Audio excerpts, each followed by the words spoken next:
ನಲವೆಯೋ ತದಾತು ಭಟ್ಟನೊಳಿತ್ತು ಸಲಗಿರಣದೆನು ತಲ ಸುನಿಗೆಲು.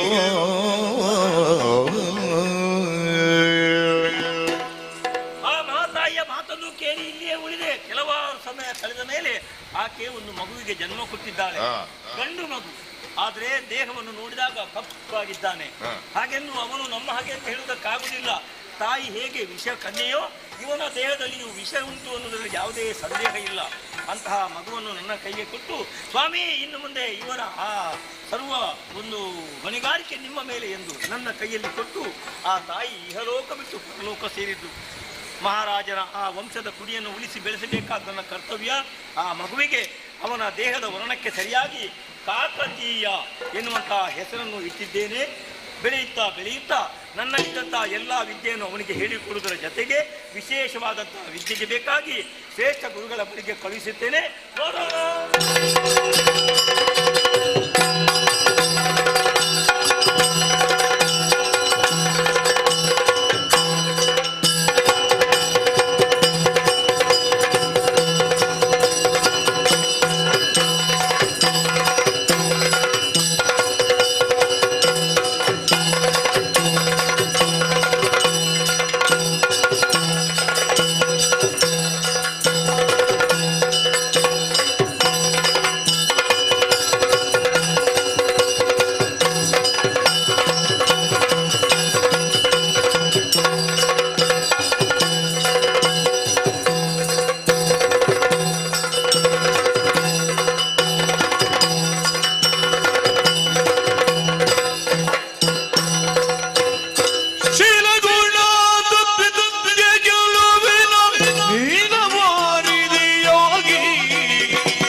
ಸಂರಕ್ಷಣೆ ಮಾಡುತ್ತಂದೆ ಗಣ್ಯವೂ ಮಾನ್ಯವೂ ಆದ ವಂಶದಲ್ಲಿ ಸಂಚಲಿಸಿದಂತಹ ವ್ಯಕ್ತಿಯ ಮೇಲೆ ಆ ವಂಶದ ಧವಳ ಕೀರ್ತಿಗೆ ಧಕ್ಕೆ ಬಾರದ ರೀತಿಯಲ್ಲಿ ನೋಡಿಕೊಳ್ಳುವ ಹೊಣೆ ಹುಟ್ಟಿನೊಂದಿಗೆ ಹೇರಲ್ಪಡುತ್ತದೆ. ಕರ್ತವ್ಯದ ಆದರ್ಶವನ್ನು, ನೀತಿ ನಿಯಮದ ಪಾಠವನ್ನು ಜೀವಕೋಟಿಗಳ ಮುಂದಿಟ್ಟಂತಹ ಭಗವಾನ್ ಸೂರ್ಯನಾರಾಯಣ ವಂಶವಾಹಿನಿಯಲ್ಲಿ ಸಂಚಲಿಸಿದವನು ನಾನು. ಏನು ಮಾಡೋಣ?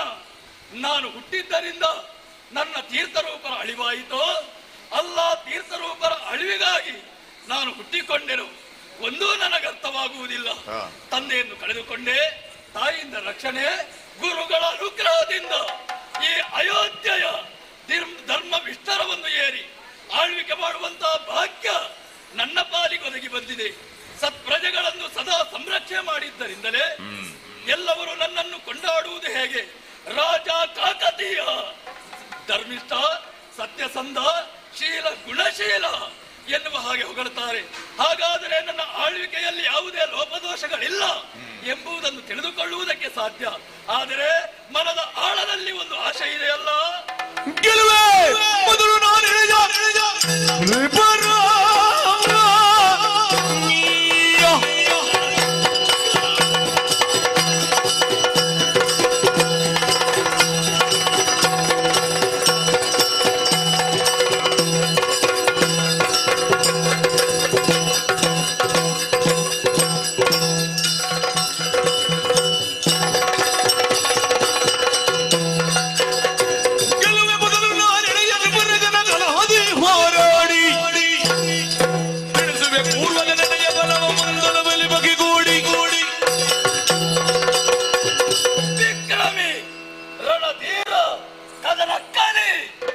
ಹೀಗಾಡಿಕೊಳ್ಳುವುದು ಯಾರು?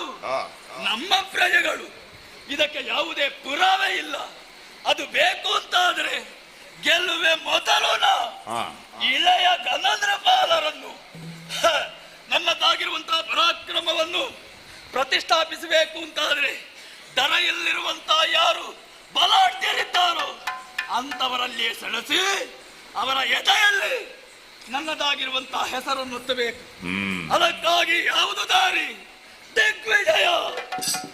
ಸಂಪತ್ತಿನ ಆಸೆಗೆ ಬೇಕಾಗಿಯೋ ಅಲ್ಲ ಅಧಿಕಾರವನ್ನು ಪಡೆಯುವಂತ ಆಸೆ, ಅದೇ ಒಂದು ಉದ್ದೇಶ ಅಲ್ಲ. ನನ್ನದಾಗಿರುವಂತಹ ಪರಾಕ್ರಮ ಇತರರು ಒಪ್ಪಿಕೊಳ್ಳಬೇಕು, ಈ ಉದ್ದೇಶ ನನ್ನದು.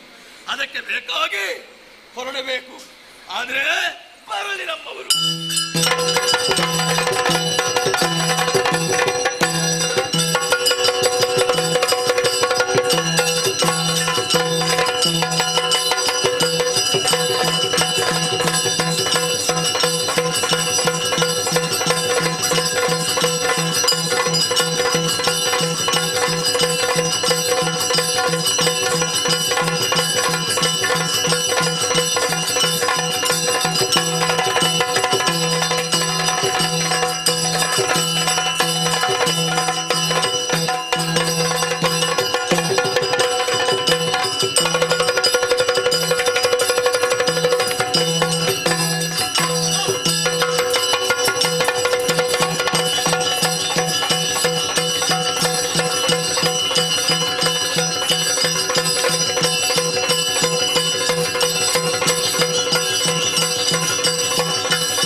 ಎಲ್ಲಿಗ ಹೊರಟು ನಿಂತಾಗೆ ಕಾಣ್ತಾ ಉಂಟು.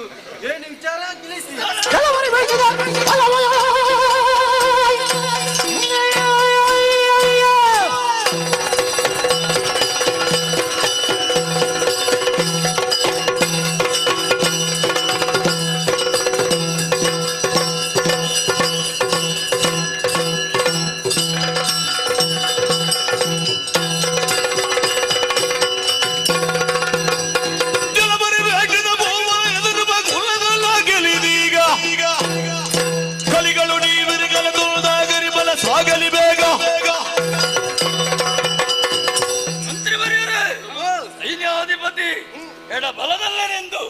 ಏನಾಗಬೇಕು ಕೇಳಿದಾಗ ಮನಸ್ಸಿಗೆ ಸಂತೋಷವಾಗುತ್ತಾ ಇವೆ. ನನ್ನ ಮುಖದಲ್ಲಿರುವಂತಹ ಕಣ್ಣುಗಳಂತೆ ನೀವು, ಶರೀರದಲ್ಲಿರುವಂತಹ ಕೈಗಳಂತೆ ನೀವು ಕರೆಯುವುದಕ್ಕೆ ಕಾರಣ ಬಲ ಇದ್ದವರಲ್ಲಿ ಆ ಧರೆಯನ್ನು ಆಳಬಹುದು. ಅದಕ್ಕಾಗಿಯೇ ನಮ್ಮಲ್ಲಿ ಬಲ ಇದೆ ಎಂಬುದನ್ನು ಇತರರಿಗೆ ತೋರಿಸಬೇಕು. ದಿಗ್ವಿಜಯಕ್ಕೆ ಹೋಗಬೇಕು. ಜ್ಞಾನ ಅಭಿಪ್ರಾಯ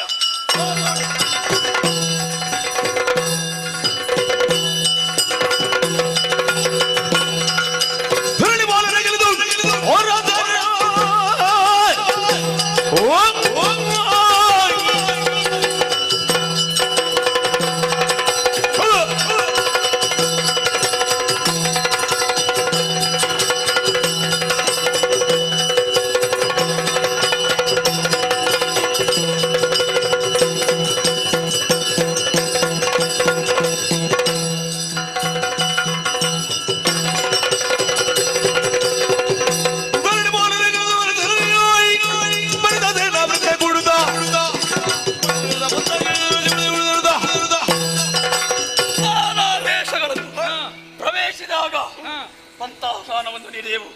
ಬಂದರು ಕೆಲವರು ಅರಸರು ಕಾಳಗವನ್ನು ಕೊಟ್ಟು ಮಣಿಸುವುದರ ಮೂಲಕ ಅವರ ಕೈಗಳಿಂದಲೇ ತಲೆಗಳಿಂದಲೇ ಕಪ್ಪ ಕಾಣಿಕೆಗಳನ್ನು ಹೊರಿಸಿ ನಮ್ಮ ಕಾಲ್ಬುಡಕ್ಕೆ ತರಿಸಿಕೊಂಡವರು ನಾವು. ಆಮೇಲೆ ವನಾಂತರದಲ್ಲಿ ಇರುವರು ರಾಕ್ಷಸರು ಕಾಲಜಂಕ ರೌದ್ರಜಂಕ ಕದನಕ್ಕಾಗಿ ಬಂದರು.